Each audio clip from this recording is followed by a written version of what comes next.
Yofi. Alors, surtout ne vous offusquez pas de enfin, de la situation. Je suis suradossé à un lit pas bien mis. Nous sommes en plein déménagement, ça y est, nous sommes arrivés dans notre nouvelle maison, mais dans les cartons, je n'ai pas de chaise. Donc, on fait avec les moyens du bord. Voilà. Tout ira bien. Donc, les amis, shalom ouvracha, shalom les koulam. Et donc, les Mazal amis, tov. pardon? Mazal tov pour votre nouvel Ah appartement. ben, ouais, alors, on se dira Mazal Tov quand il y Ah, aura plus de carton. d'accord. Quand il y aura plus de carton et qu'on verra un petit peu le sol de la maison, à ce D'accord. moment-là, on dira Mazal Tov. Alors, les amis, on reprend donc dans notre étude sur le Rav Avraham Yitzhak Cohen Cook. Après avoir évoqué sa vie, sa biographie, j'aimerais qu'on rentre dans son enseignement. On a dit la dernière fois que le Rav Cook, c'était vraiment une dimension à part, un niveau euh, qui n'a rien à voir avec les autres rabbins, pas parce qu'il connaissait plus la Torah, mais parce qu'il était Roé Adorot.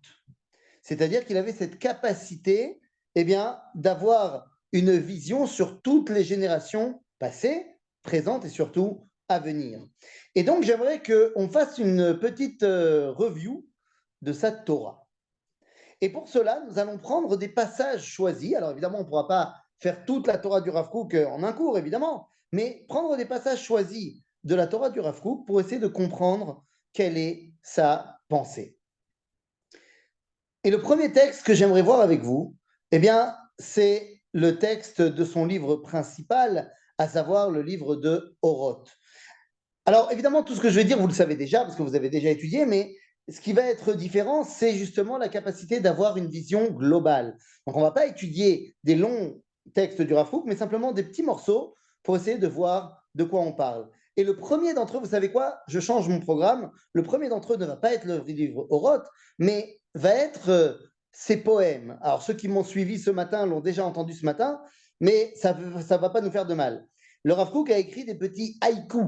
Je sais pas comment on dit, c'est comme ça qu'on dit des haïkus, des petits poèmes comme ça. Non, il y a des poèmes chinois, japonais là, d'une strophe, on parle de haïku. En tout cas, bon, je ne sais pas si lui, il a pris exemple sur les japonais, mais en tout cas, il a écrit un livre qui s'appelle Meged Yerachim. Et Meged Yerachim, ce sont des petits pitgamim, des petits slogans comme ça, des petits poèmes de 3 lignes sur les mois. Et quand on prend le mois de Hadar, eh bien, il dit une phrase incroyable. Il dit Mi shelo shocheach et krachim ve'amukafim, bevadai lo yishaer eved achashverosh. Celui qui n'oublie pas le concept de krachim et mukafim ne restera pas serviteur d'Achashverosh. Mais qu'est-ce que c'est que cette histoire de krachim ou mukafim? Vous savez que Purim, voilà, la semaine dernière, on fera un cours sur Purim, évidemment, mais la semaine prochaine, non? Oui, oui, j'ai dit quoi la semaine dernière? Et bien voilà, c'était pour voir si vous étiez présent ou pas. Et donc, la semaine prochaine, évidemment, on va faire un cours sur Purim. Et donc, on peut se spoiler nous-mêmes. Les amis, à Purim, vous savez qu'il y a quand même quelque chose qui est unique à Purim par rapport à toutes les autres fêtes. C'est-à-dire que lorsque vous faites Pessah, vous êtes d'accord avec moi que Pessah, c'est le même jour en Israël et en Chutz La'aretz. Alors après, il y a 2 jours de fête de Yom Tov en Chutz La'aretz, mais nous aussi, le deuxième jour, c'est quand même Pessah. Pessah, Shavuot, c'est le même jour. Shavuot, c'est en Chutz La'aretz, en Eretz Israël. Hanouka, c'est les mêmes jours en Chutz La'aretz, en Eretz Israël. Purim, c'est pas le même jour en Eretz Israël, en Chutz La'aretz. Mieux que ça, c'est pas le même jour à Yerushalayim, à Tel Aviv. Ben, ça nous paraît anodin parce qu'on a l'habitude, mais c'est complètement fou. Une fête qui n'est pas fêtée au même moment. Lama, la halakha principale de Purim, Zekrachim ou Mukafim.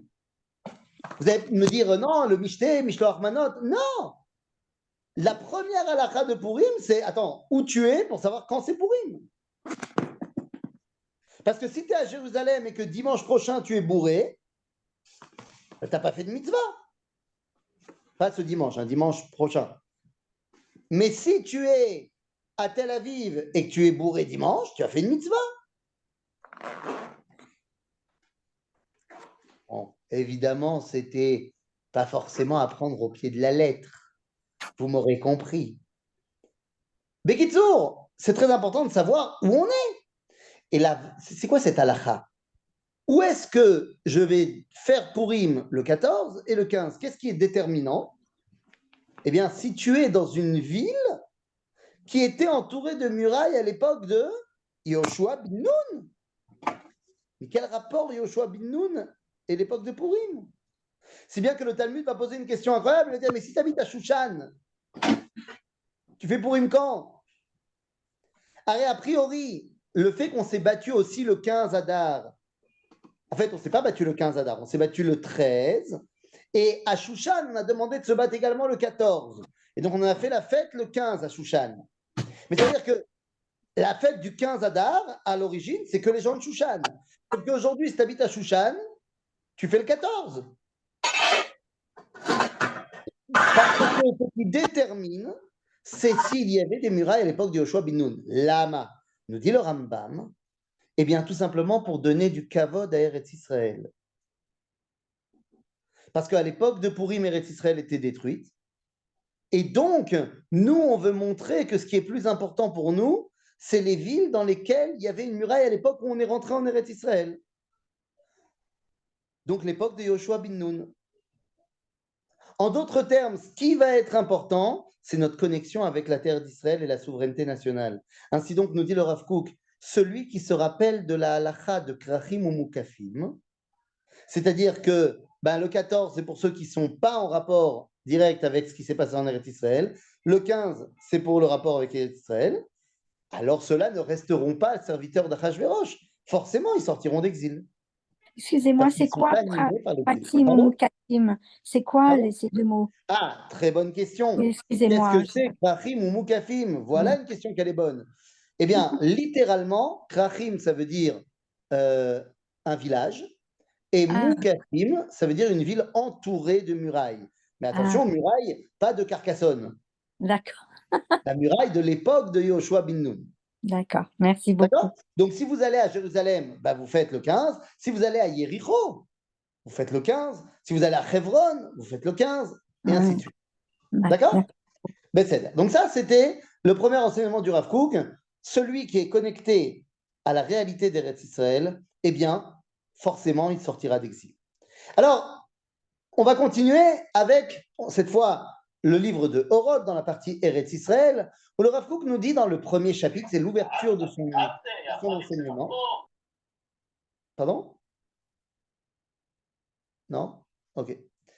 Nous dit le Rav Kook la chose suivante.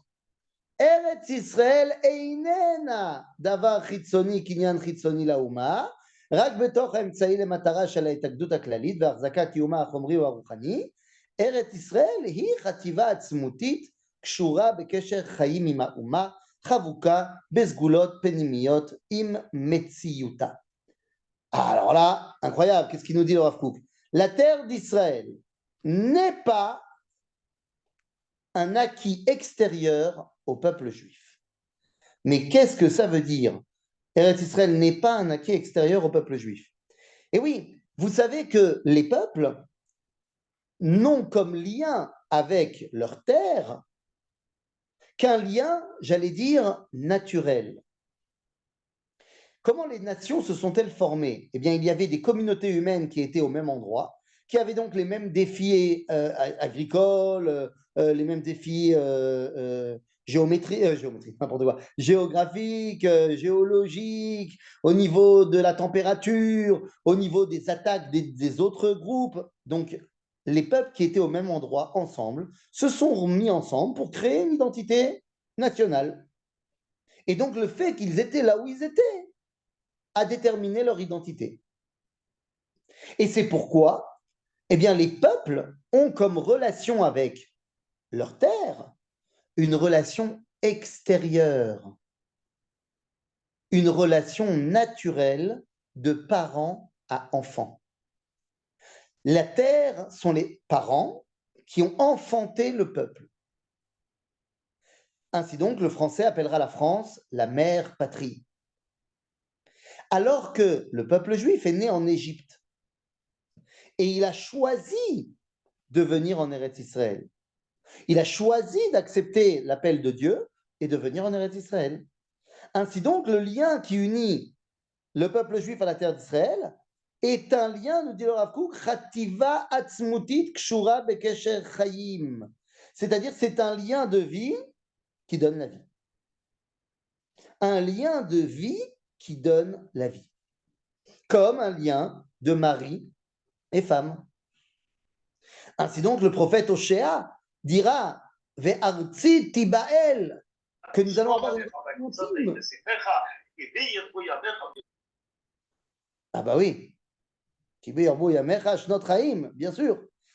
Bekitsour. Donc ça veut dire que nous avons un lien avec la terre d'Israël qui est de Khatan Vekala, un lien choisi qui donne la vie. Eh bien, c'est tout le point de départ de la Torah du Rav Kook. La terre d'Israël et le peuple juif qui se réunissent à son époque, eh bien, c'est un lien qui donne la vie. Je sors du livre Oroth Eretz Israël pour arriver dans le livre Oroth à Milchama. La deuxième partie du livre Oroth, à Milchama. Et là-bas, le Rav Kook nous dit la chose suivante. Ksheyesh milchama gedola baolam mitorer koach Mashiach. Que les choses soient claires, le Rav Kook ne veut pas la guerre, il n'aime pas la guerre. Mais il dit le Rav Kook, il n'y a rien qui fait bouger plus le monde que la guerre. C'est-à-dire que le monde d'habitude évolue de manière lente. La guerre est un catalyseur d'évolution à tous les niveaux. Que ce soit au niveau technologique, au niveau médical, au niveau des prises de conscience. Par exemple, nous vivons depuis 5 mois en guerre et nous prions pour la réussite de nos soldats, encore une fois, pour le retour de tous nos otages, pour la réfoua de tous nos blessés et les lunishmat de tous ceux qui sont tombés. Et nous condamnons très fermement, comme le Rav Granot, magnifique, magnifique. Le Rav Granot, le Rosh Yeshiva de Orot Shaul, qui a condamné très fermement les paroles du Rishon LeZion. Et il était temps qu'il y ait des rabbins qui se mouillent pour dire que c'est honteux ce qu'a dit le grand rabbin d'Israël, le Rav Yitzhak Yosef. Et je pense que les rabbins francophones, avec des vraies barbes, donc pas moi, hein, mais les grands rabbins francophones s'indignent publiquement de ce qui a été dit. Alors avec tout le kavod qui est dû à la Torah, parce que le Rav Yitzhak Yosef est un grand Talmid Chacham, mais il a dit des choses qui sont terriblement honteuses, de dire que si on va obliger les gens des yeshivot à aller à l'armée, alors nous partirons d'Israël et on ira étudier la Torah ailleurs. Ah, le Rav Ackerman a condamné. Ephémode, j'ai pas vu. Kol hakavod, ben merci beaucoup de me le dire.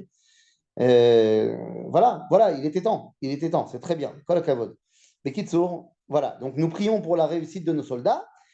Le Rav Kook n'aime pas la guerre, bien sûr, mais il nous dit, voilà, je disais comme exemple, nous ça fait 5 mois qu'on est en guerre. J'espère que ça va faire changer les mentalités de tout le monde en Israël, que ça y est, la paix, les Arabes, tout ça, on a compris là, je pense. Chose qui aurait été compris aussi s'il n'y avait pas eu la guerre, mais ça aurait pris certainement beaucoup plus de temps. J'espère aussi qu'on a compris que l'unité du peuple juif est une nécessité. Là aussi, on l'aurait compris également sans ça. Mais j'espère que là, ça a été un catalyseur qui va nous faire comprendre les choses plus rapidement. Donc, nous dit le Rav Kook, quand il y a une guerre, et plus cette guerre est grande, plus, eh bien, c'est grand. Attendez, comment être en ne pas comprendre c'est une bonne question. C'est une très bonne question à laquelle je vais répondre. Qu'est-ce qu'il y a, Brigitte? Je ne t'entends pas. Je veux bien que tu réagisses. Tu as dit que c'était un grand Talmid Chacham. C'est vrai. C'est bizarre, si. Même les gens qui sont moyennement Talmidim Chachamim, ils comprennent ça. Alors en quoi ils sont encore des grands Talmidim Chachamim s'ils n'ont pas compris que c'est une guerre de mitzvah et qu'il faut s'engager? Voilà la question. C'est une bonne question. Je pense qu'il y a des rabbins. Moi, je vais envoyer une lettre au Rav Yitzhak Yosef, il ne va même pas la lire. Mais je pense qu'il y a des rabbins qui ont suffisamment de points en Israël pour pouvoir, oui, répondre et faire en sorte que ça ne soit pas un pétard mouillé, mais que ce soit un vrai bruit dans le monde de la Torah. Maintenant, est-ce que le Rav Yitzhak Yosef, ça remet en cause le fait que il connaît toute la halakha et c'est quelqu'un qui a passé toute sa vie à étudier la Torah et qui connaît énormément de choses? Je ne remets pas en cause. C'est pour ça que je dis que c'est un Talmid Racham. Est-ce que c'est un Talmid Racham qui a raison? Ben là, non, il a complètement tort. Mais c'est pas parce qu'on a tort ou qu'on fait une grande erreur de jugement qu'on n'a forcément pas de Torah. Maintenant, ça, c'est une première chose. La deuxième chose, pour répondre à votre question, je vais puiser chez le natif de Vologine. Le natif de Vologine, qui était sans conteste un Talmid Racham, dit la chose suivante. Dans son livre Emek Davar, donc Emek Davar, c'est son commentaire de la Torah. Et là-bas, le natif, et je crois qu'on l'avait même dit quand on a fait le cours sur le natif de Vologine, là-bas, le natif dit la chose suivante. Il y a un verset dans la Torah qui dit Ishamer lecha ushmor nafshecha meod, pen tishkach et adevarim asher raou enecha. Fais très attention de ne pas oublier ce que tes yeux ont vu. Là-bas, sur ce verset-là, le natif va donner un commentaire. Il dit, mais attendez, comment peut-on imaginer qu'on va oublier ce que nos yeux ont vu, c'est-à-dire la Torah, puisque nous avons une mitzvah d'étudier la Torah tous les jours. Donc, il n'y a pas de risque qu'on oublie. Dit le natif de Vologine, al yede esek pilpula shel Torah, yechol lifamim sheneefach lo leroetz chas v'shalom. Des fois, à force de pilpouler dans la Torah, eh bien, cette même Torah peut devenir un roetz, c'est-à-dire un ennemi, pour bien comprendre ce que tes yeux ont vu. Donc, des fois, à force d'études de Torah, des choses qui sont d'une évidence claire, que même des gens, comme tu dis, qui sont des débutants en Talmid Chachamim, études, eh bien, eux les comprennent. Mais des fois, à force d'être mepulpalim dans Ilchot Shabbat, eh bien, on a du mal à comprendre des choses évidentes. On a peut-être aussi du mal à faire la différence, la part des choses entre la politique et la halakha. Peut-être c'est un problème également. Peut-être que le grand rabbin d'Israël a trop tendance à se penser le patron de chasse. Peut-être. Je ne sais pas, c'est une bonne question. Ou peut-être pas. L'OEDA. Ça a l'air. Bon, Manitou disait la cache-route cache la route. Nachon, Pachout. Bon, lui, il disait ça pour les rabbins qui étaient en Chutz Laaretz, qui ne voulaient pas venir. Mais là, quand on parle d'un Rishon LeZion qui te menace de partir à Brooklyn si jamais on l'oblige à aller à l'armée, qu'est-ce que je te dise? Et le Rav Granot lui dit, et c'était magnifique ce qu'il a dit, vraiment, je vous invite à écouter les paroles du Rav Granot qui dit je me suis posé la question, est-ce que je devais réagir? Et finalement, j'ai essayé de réagir à cause des pleurs de ma femme. Parce que ma femme, elle a pleuré pendant 24 heures après les paroles du Rav. Et c'est pour sauver l'honneur de ma femme et essuyer ses pleurs que je parle. Parce que mon fils est mort il y a 5 mois. Et il dit, ma femme, donc, a perdu son fils qui est enterré à Herzl. Et que mon fils, il était Ben Yeshiva. Et il avait 24 ans. Et il est parti à l'armée pour sauver son peuple. Il a donné sa vie pour son peuple. Et tout ce qu'il voulait, c'était retourner à la Yeshiva après l'armée. Alors quoi? Lui, il aurait dû prendre un billet et partir à Brooklyn et pas sauver son peuple. Donc voilà. Tout ça pour dire que des fois, il y a des gens qui se trompent complètement. Ça ne veut pas dire que ce n'est pas des grands dans la Torah, mais ils se trompent complètement. Mais c'est fini Brooklyn pour les Juifs, de toute façon. C'est fini. C'est plus le Brooklyn d'avant. Pas du Je vous raconte tout. une anecdote. Vous savez quoi? On est dans l'anecdote. Tant pis pour vous, c'est vous qui m'avez lancé. On est dans l'anecdote qui m'est arrivée la semaine dernière.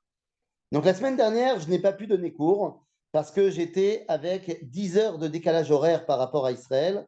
Et donc, c'était un peu compliqué de faire court parce que 18h30 pour Israël, enfin, ça faisait 8h30 du matin, c'était compliqué. Je pouvais pas, enfin, j'étais pas connecté. Donc, j'étais à l'autre bout du monde la semaine dernière, puisque j'étais à Kiryat Malachim. Ça, Donc, c'est l'autre bout du monde. Hein? Kiryat Malachim, c'est ça. Ben, Los Angeles. Ah, je savais pas. Ah, Ah, vous parlez pas espagnol? Je comprends pas. ah oui, Kiryat Los Malachim. Angeles, en espagnol, c'est Kiryat Malachim. Qu'est-ce que Oui, vous oui. voulez? Mais Guitfort, donc j'étais là-bas et j'ai dîné un soir dans un restaurant là-bas et j'étais avec mon père et mon frère et on s'est posé la question, combien il y a de juifs à Los Angeles? Et, et on ne savait pas et je me tourne vers une table à côté de moi qui était manifestement quoi? Le Rav Rishon LeZion a parlé des Haredim, pas des Datim Leumim, mais quel rapport avec la soupe? Quel rapport avec la soupe? Le Rishon LeZion, évidemment qu'il a parlé des Haredim, que disent qu'il ne faut pas les enrôler à l'armée, mais comme si les Haredim ont un statut particulier par rapport au peuple juif, comme si c'était un autre peuple, mais n'importe quoi. Et alors quoi? Et disons qu'on va obliger maintenant les Haredim d'aller à l'armée, donc c'est mieux de partir étudier la Torah je sais pas moi, à Bucarest, en Ukraine. Va à Kiev, c'est quoi? Vas-y, va à Kiev, ça va être rigolo. On va rigoler. Et après, tu pleureras que l'État d'Israël vienne te sauver quand il y a des antisémites qui viennent te frapper. Non mais enfin, non mais enfin, pour qui on se prend? N'importe quoi. Comme si on allait dire que si l'État d'Israël décide d'enrôler tout le monde à l'armée, alors c'est ce qu'on appelle Xerat Shmad.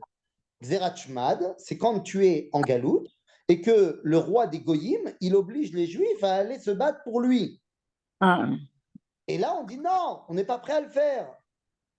Mais d'accord, mais là, ça n'a rien à voir.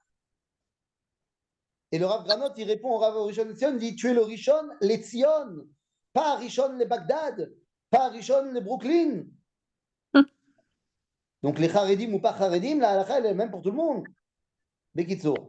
Donc j'étais à Los Angeles et je demande donc à la table d'à côté de chez moi, il y a deux femmes manifestement religieuses qui parlent en anglais, donc je leur demande, vous habitez à Los Angeles? Ils me disent oui.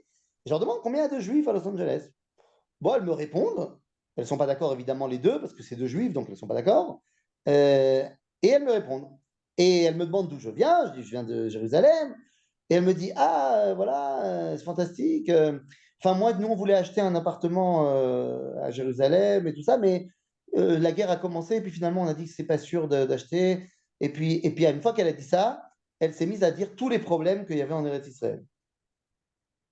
Vous comprenez, dans le bâtiment, c'est pas bien construit, les finitions sont pas bonnes. Vous comprenez, les gens se crient dessus pour une place de parking. Vous comprenez, vous comprenez, vous comprenez. Donc j'avais plein de choses à comprendre. Et je lui ai dit, eh bien, voilà, votre repas est arrivé, donc je ne vais pas vous déranger plus longtemps, madame. Et je voudrais vous remercier, juste avant, en vous souhaitant un bon appétit. Je voudrais vous remercier car grâce à vous, je comprends beaucoup mieux le sens d'un verset de la Torah. Elle me dit, ah bon, quel verset de la Torah? Je dis, ben, il y a un verset dans la Torah, dans la paracha de Shemini, qui nous donne la liste des animaux qu'on a le droit de consommer et pas consommer. Et parmi les animaux qu'on n'a pas le droit de consommer, qui sont ce qu'on appelle of tamé, il y a ce qu'on appelle ara'a, la chouette. Ara'a. C'est un des noms qui n'est pas utilisé aujourd'hui, mais qui existe dans la Torah. Et Rashi va reprendre là-bas l'enseignement du Talmud, qui dit pourquoi est-ce que ça s'appelle Ra'a, celle qui voit, parce qu'elle a une supervision. Il nous dit le Talmud qu'elle est capable de voler à Babylone et de voir quand même un animal mort en Eretz Israël. Donc ça veut dire qu'elle a une très bonne vision. Seulement le texte du Talmud, c'est I Afa bebavel, veroa nevela be'eretz Israël. Alors oui. elle me dit, c'est très gentil de me dire ça, mais quel rapport avec ce qu'on vient de dire? Je lui dis, ben, le Rav Tzvi Yehuda Kook nous a enseigné qu'il y a des gens qui sont à Babylone ou à Los Angeles et qui sont capables de voir tous les négatifs, toutes les névélotes qu'il y a en Eretz Israël.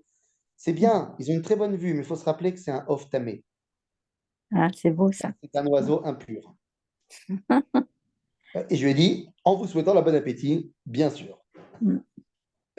Elle était complètement choquée. Mais en tout cas, tout ça pour revenir à notre histoire. Le Rav Kook, donc, nous dit dans Orot HaMilchama, lorsqu'il y a une grande guerre, plus la guerre est grande et plus le dévoilement messianique est en marche. Et oui, parce que c'est quoi le but du Mashiach? C'est de faire évoluer les consciences vers le bien, de faire évoluer le monde dans une situation qui était meilleure que celle dans laquelle il était avant la guerre. C'est-à-dire, donc ça, c'est un autre enseignement fondamental, non seulement l'attachement à la terre d'Israël, mais en plus l'idéal messianique. Alors on continue avec un autre texte, cette fois qui est dans Oroth HaTechia. Oroth HaTechia. Alors, dans le livre Oroth HaTechia, eh bien, le Rav Kook va expliquer tout ce qu'est la résurrection nationale. Par quoi ça passe, la résurrection nationale? Eh bien, dans le chapitre 27 de Oroth HaTechia, le Rav Kook va nous expliquer quelque chose de fondamental. Il dit la chose suivante. Durant 2000 ans, nous nous sommes éloignés de la réalité concrète du travail de ce monde. Et nous nous sommes recroquevillés dans la spiritualité de la Torah. À cause de quoi? À cause de l'exil. Voilà, saute. Ok? À cause de l'exil, on a bien dû se recroqueviller dans la Torah.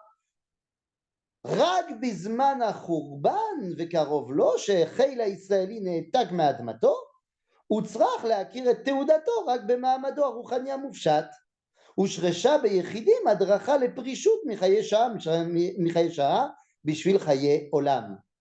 Il dit, comme on a été obligé de laisser le soin de construire le monde au Goïm, eh bien, c'est développé, et ça fait complètement écho à ce qu'on a dit tout à l'heure, et c'est développé dans la conscience des Juifs qu'il fallait abandonner Chaye Sha'a, c'est-à-dire la construction de ce monde, au profit de Chaye Olam, ce qui veut dire la Torah. C'est fantastique ce qu'il dit.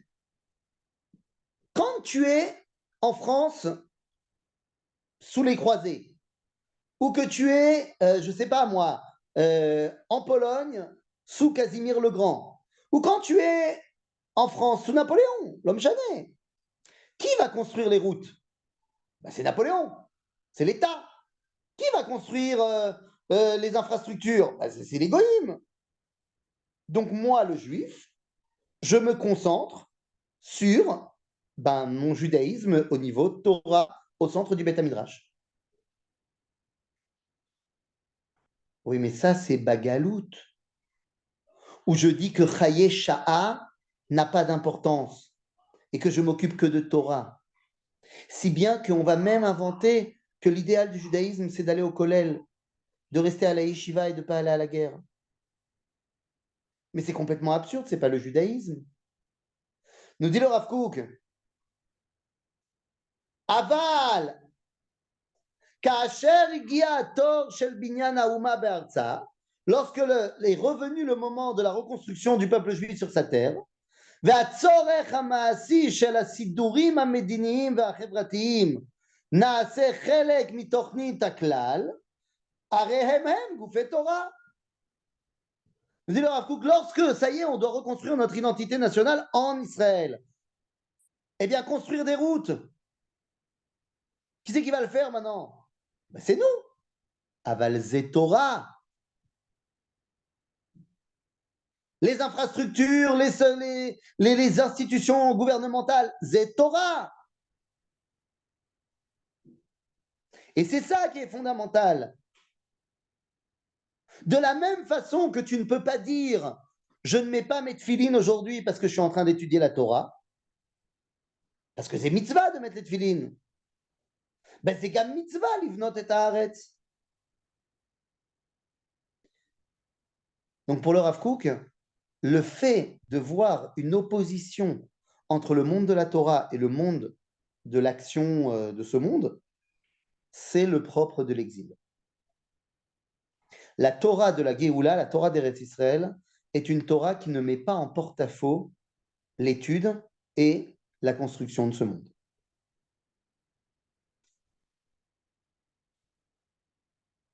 Il y a un autre livre du Rav Avraham Yitzhak HaKohen Kook. Et cet autre livre, il est très connu également, il s'appelle Oroth HaTeshuvah. Et dans son livre Oroth HaTeshuvah, le Rav Kook va dire quelque chose d'incroyablement fondamental. Nous dit le Rav Kook que c'est quoi la base de la Teshuvah? La base de la Teshuvah, c'est la Teshuvah tiv'it, naturelle. התשובה טבעית הגופנית והתשובה הטבעית הנפשית. הגופנית סובבת את כל העבירות נגד חוקי הטבע, המוסר והתורה, המקושרים עם חוקי הטבע, שסוף כל הנהגה רעה הוא להביא מחלות ומכאובים, והרבה סובל מזה האדם הפרטי והכללי. C'est quoi la première teshuva? Nous dit le Rav Kook, c'est la teshuva vers le corps. Toutes les choses que tu fais dans ton quotidien qui amènent un amoindrissement des forces de ton corps, c'est Avera. Et il faut faire tchouva. En français, ça veut dire quoi? Ça veut dire, tu n'as pas l'habitude de boire de l'eau, mais tu bois que du sucre, fais tchouva, bois de l'eau. Tu manges que des bonbons et du chocolat, arrête. Une fois par semaine, pas plus. Tu fais pas de sport, va faire du sport. Aval kol ze Torah. Ça s'appelle faire teshuva. Parce que le corps du peuple juif et de l'individu monsieur juif, eh bien, est tout aussi important que son esprit. Mais c'est un chidouche énorme. Quand est-ce qu'un rabbin il te dit que faire du sport, c'est Torah? Et nous dit le Rav Kook qu'il y a également une deuxième tchouva tiv'it, qui n'est pas goufanit, qui est nafshit. C'est quoi ça? Amoussar. Il faut être quelqu'un de bien. Comme on dit en arabe, un mensch. Ça n'a rien à voir avec Shabbat. Ça a à voir avec dire bonjour, avec dire merci. À de tenir la porte à quelqu'un quand il est en train de rentrer dans le bâtiment et qu'il a des plein de sachets. C'est de se lever dans le bus pour laisser la place à une personne âgée. C'est un moussard. Ça n'a rien à voir avec la Torah. Et vous comprenez que c'est une révolution dans le monde de la Torah quand tu as un rabbin qui commence un livre sur la Teshuvah et qui te dit que la Teshuvah, avant de commencer à parler de faire Shabbat, sois quelqu'un de bien dans ton corps et dans ta tête. Après, le Rav Kook nous dira dans le chapitre 7 de Oroth HaTeshuvah que tzarich la'amin bebitron HaTeshuvah, que ça marche pour de vrai la Teshuvah. Et lorsque tu fais Teshuvah et que tu te rappelles d'une faute que tu as pu faire, tu dois te remplir de simcha atzuma. Tu dois te remplir d'une joie profonde. Mais quoi, je viens de me rappeler d'une faute? Oui, bien sûr. Mais tu as fait teshuvah. Donc tu sais que maintenant, l'action que tu avais faite à l'époque, qui était une faute, que tu t'en veux plus, tu t'en es détaché, elle a servi au projet divin. Justement parce que tu t'en es détaché, alors tu peux dire maintenant qu'elle a servi au projet divin. Alors il y a Oroth HaMilchama, Eretz Israël, Oroth HaTriya, Oroth HaTeshuvah, mais il y a un livre qui est moins connu et pourtant fondamental qui s'appelle Oroth HaTorah. Qu'est-ce que c'est que ce livre Oroth HaTorah? Eh bien, c'est là-bas où le Rav Kook va nous expliquer quelle est la valeur profonde de la Torah. Et il nous dit la chose suivante, encore une fois, dans le premier chapitre. HaTorah shebirtav. תורה שבכתב אנו מקבלים על ידי הצינור היותר עליון והיותר מקיף שבנשמתנו. אוקיי. La Torah שבכתב, donc le Tanakh, la Torah écrite, nous provient d'en haut. Il a fait מאוד. אבל qu'est-ce qui est plus important? La Torah orale ou la Torah écrite? Torah שבעל פה מונחת בעצם אופייה של האומה, שמצא את ברכתה על ידי הגילוי השמימי של תורה שבכתב. בהתגלותה נמוכה היא תורה שבעל פה, מתוך תורה שבכתב. כי הרי הגורם הראשי למצוא את נתיבתה היא התורה שבכתב, והיחס העליון של האומה אל האלוהות העליונה, עם המגמה של המגמות, עם הנצח וההוד שבעולמים. אבל בצורה פנימית, הלא התורה ניתנה לישראל, בשביל סגולתם הפנימית העליונה. nous dit le Rav Kook, la Torah écrite, a priori, elle est plus profonde que la Torah orale. Parce que la Torah orale, elle vient des rabbins. La Torah écrite, elle vient d'Akadosh Baruch Hu. Oui, sauf que la Torah écrite, elle a été d'abord orale. La Torah écrite, elle a été d'abord donnée par Dieu à Moshe, par oral. Et Moshe l'a transmise au peuple juif par oral avant de la mettre par écrit. Lorsque Dieu il dit à Moshe, Vaïdaber Hashem el Moshe lemor, daber el bnei Israël, v'amarta alehem, v'asu lahem tzitzit. Mais qu'est-ce qu'il fait Moshe? Il va dire au bnei Israël de faire des tzitzit. Et si quelqu'un lui demande, mais c'est marqué où Moshe? Qu'est-ce qu'il répondra Moshe? Ben, c'est pas marqué. On le marquera plus tard. La Torah écrite vient de Dieu, c'est la dictée de Dieu. Mais elle a été donnée à qui? À Israël. Parce que la Torah est pour Israël et non pas Israël pour la Torah.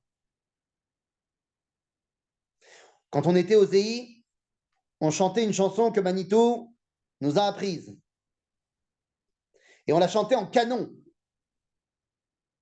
Et ça faisait Zoom gali gali gali, zoom gali gali, zoom gali gali. Vous connaissez pas? Gali zoom gali gali, à Torah leman Israël. Hey! Israël leman à Torah. À Torah leman Israël. Et donc Israël leman à Torah. Mais d'abord à Torah leman Israël.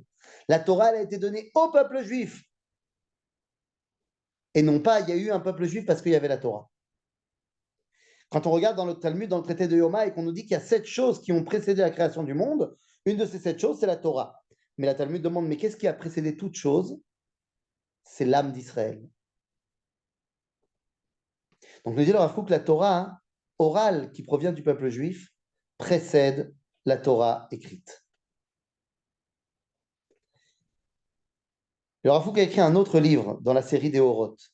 Donc on a vu Oroth Eretz Israël, on a vu Amilchama, Oroth Atria, Oroth Atshuva, Oroth Torah. Il a écrit un autre livre qui s'appelle Oroth Kodesh. Et dans ce livre Oroth Kodesh, dans la deuxième partie, il écrit un texte magnifique qui montre toute la grandeur de sa pensée, qui s'appelle Shir Meruba, la chanson quadruple. Nous dit le Rav Kook la chose suivante. Yesh sheshar et shirat nafsho. Ou benafsho motse et akol. Il y a des hommes, leur chanson, c'est la chanson de l'individu. Ils chantent la chanson de leur être personnel. Ce qui les intéresse, c'est eux. Ok? Zeshir pashut. La shir à un niveau. L'individu. Il dit le Rav Kook qu'il y a des gens qui ne se satisfont pas de leur individualité. Em sharim et shirat ha'uma. Ce sont des gens qui chantent la chanson du peuple. Ils vivent au diapason du peuple juif. Ils se lèvent au-delà de leur individualité. Ils chantent la chanson de Klal Israël. Ils pleurent lorsque Israël pleure. Ils sont heureux lorsque Israël est heureux. Zeshir kafoul. La chanson à 2 niveaux. La chanson du Klal. Veyesh she'od lemala mitnase. Veshar et shirat Adam. Il y a des gens qui ne se satisfont pas non plus de la nation. Ils veulent l'humanité. Ce sont des humanistes et ils chantent la chanson de l'humain. C'est quoi cette particularité du peuple juif? Nous sommes tous des êtres humains. C'est la chanson de l'humain. Zeshir Meshulash. Et puis il y a des gens qui disent c'est quoi l'humain? Nous sommes des créatures vivantes sur la planète Terre, dans le cosmos. Moi, ce qui m'intéresse, c'est l'univers. On est quoi, nous, les êtres humains? Les fourmis étaient là avant nous. C'est ceux qui chantent Shirat HaOlam. Et ils vivent pour le monde. Ce sont les écolos, les vrais. La planète va mal, messieurs, dames. Dit le Rav Kook, mais ces 4 chansons, quand elles sont prises l'Evadam, elles mesoukanim. Et oui, un mec qui est que un individualiste, c'est très dangereux. Un mec qui est complètement voué à la cause du peuple, à tel point que ça fait 2 mois, pas parce qu'il est à l'armée, mais parce qu'il va aider les soldats, tout ça. Ça fait 2 mois qu'il n'a pas vu sa femme et ses enfants. Mais il est tout le temps sur la route à amener des tzitziotes et de la nourriture aux soldats. Oui, d'accord, mais ta femme et tes enfants, ils ont besoin de toi aussi. Et quelqu'un qui est pour l'humanité, c'est très bien, mais si c'est au détriment de ton peuple et de toi-même. Et quelqu'un qui est pour les fourmis et qui va faire des lois pro-fourmis qui vont tuer les êtres humains, t'as rien gagné. Donc nous dit le Rav Kook qu'il y a une 5e chanson qui fait l'unité des 4. Parce qu'on doit être important pour nous-mêmes. On doit être important pour le peuple juif. On doit être important pour l'humanité et pour le monde entier. Nous dit le Rav Kook, cette 5e chanson s'appelle Shir HaShirim. C'est quoi cette Shir HaShirim? Le chant des chants, c'est Shir El, la chanson de Dieu. Rachetevot, Israël. L'idéal du peuple juif est d'être capable d'être chaque individu important pour lui-même, mais d'être connecté aussi au peuple juif, et en tant que peuple juif, avoir un message à amener à toute l'humanité pour amener le monde entier à dévoiler Akadosh Baruch Hu. Voilà la grandeur de l'âme du Rav Kook, qui était cet homme de Shirachirim, qui était cet homme qui était capable de faire l'union de toutes les valeurs, l'union de tous les mondes. On a vu ici une partie de la Torah du Rav Kook, on s'est arrêté que sur les livres Oroth quelque chose. Il y a beaucoup d'autres Torot. Je ne sais pas si on fera un autre cours sur le reste des livres du Rav Kook, mais en tout cas, ça nous a permis de comprendre un petit peu qui était ce personnage extraordinaire qui ne voyait certainement pas d'un bon œil le fait de rester à la yeshiva pendant que ses frères aillent à l'armée. Voilà, je pense que j'ai clairement exprimé ma position sur ce sujet-là. Si vous avez des questions, c'est à vous.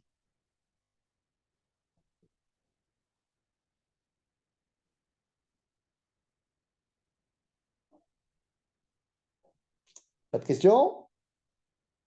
Eh bien, très bien. Très bien, très bien. Eh bien, les amis, alors, Chazak Oubaour la semaine prochaine, Pourim. Toda Rabba. Voilà. C'est bon. Merci Chazak Oubaour. beaucoup. Merci. תודה Bonne רבה. soirée. Kol Tov. כל טוב.